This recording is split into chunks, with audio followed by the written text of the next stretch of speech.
looking at you know, as I said, let's look at the differences. What are the differences? And actually, the reason that we're focusing on this is that we have been asked numerous times from a whole range of different clients and customers that, you know, what are the differences? And because a lot of the time people sort of lump web chat and messaging into the same boat.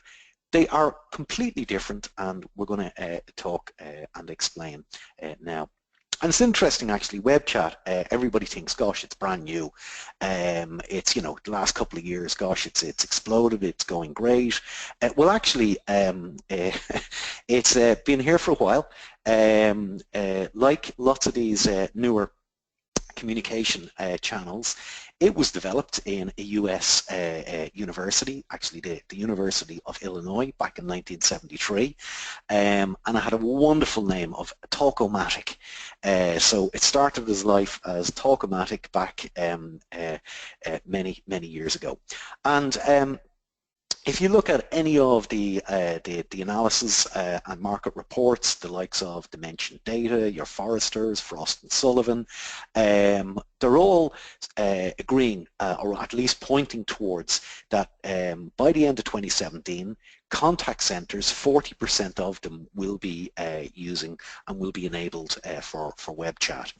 Typically, it's support and sales, and actually, where it's tracked, it typically is about 10% higher than in customer satisfaction for support. It's typically, as I say, about 10% higher than phone or email. Now, it is solely for inbound, and that's something and a big difference that we're going to sort of highlight a little bit later on. And really, you have to have three essentials to have a web chat. Clearly, you need to be, you know, a PC, or more recently, it's starting to migrate to mobile.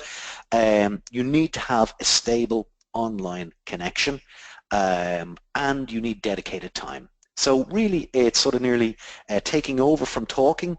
It's now typing, but you do need that dedicated time, and that's something, again, that will highlight the difference between conversational messaging and web chat. And again, you know, it is growing at a rate because it delivers, and it's a really good experience for most people in those circumstances.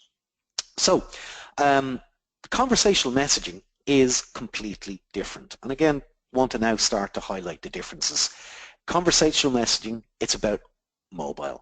And as we know, mobile devices are everywhere. Everybody's moving to do everything over their mobile, and that really is where conversational messaging is coming to the fore. Now, it extends wider than just support and sales, because we're talking about customer experience, we're talking about marketing, we're talking about a whole range of other areas in your business that typically people are using the conversational messaging for. Now, because they are being used over a wider range of channels, we're going to talk a little bit more later regarding the growth of these channels, but the likes of SMS, the likes of Messenger, the likes of WhatsApp, WeChat, Viber, all of the traditional and the OTT is what the over-the-top channels, that would be Messenger, WhatsApp, and all of them. Again, they are just channels for communication that people are using today, and now they're moving from where they're today, where it's person to person, they're now moving into business to person and application to consumer, as the industry would describe it. So it's tapping into them channels, and the beauty about this is, and the reason that it's a wider application, is that it is allowing outbound to inbound, inbound to outbound. It's not restricted by purely the inbound like web chat. And there is only one essential, so it allows it to happen more and more and more, and that's the only one essential is mobile. And that would be something that, as I say, is helping the huge adoption rates and growth of the conversational messaging. So as I said, it's using all the channels. It's not specific to one channel. It's sort of channel agnostic. It doesn't really matter what actually channel you're using.